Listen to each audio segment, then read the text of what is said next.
প্রেম করলে শরীর ও মন ভালো থাকে এমন মন্তব্য করেছেন মন্দিরা।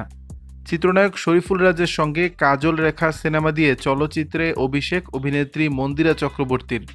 প্রথম সিনেমাতেই নিজের অভিনয় দিয়ে বেশ প্রশংসা কুড়িয়েছেন এই অভিনেত্রী। রাজ মন্দিরার নতুন এই জুটি দর্শকরাও পছন্দ করেছে। তারই রেশ ধরে এই জুটির প্রেমের গুঞ্জন ছড়িয়েছে। বিশেষ করে চিত্রনায়িকা পরীমনির সঙ্গে শরীফুল রাজের সংসার ভাঙার পরে তাদের প্রেমের গুঞ্জনে নতুন বাতাস লেগেছে।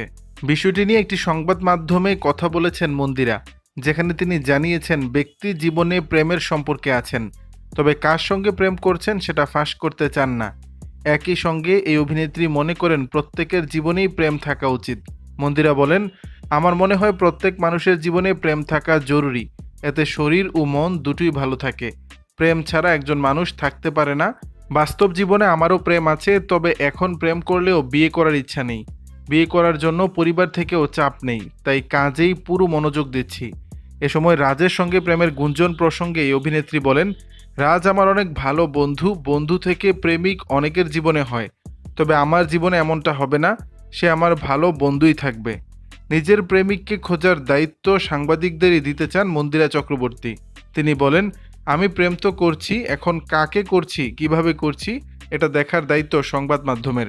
আপনারা খুঁজে বের করুন, আমি এত সবটা তো আসলে বলতে পারবো না। প্রসঙ্গত, শরীফুল রাজের সঙ্গে কাজল রেখা সিনেমায় অভিনয়ের পর আরফিন শুভর বিপরীতে নীলচক্র সিনেমায় দেখা যাবে মন্দিরাকে। দর্শক, বিষয়টি নিয়ে আপনাদের মতামত জানাবেন নিচের কমেন্ট বক্সে।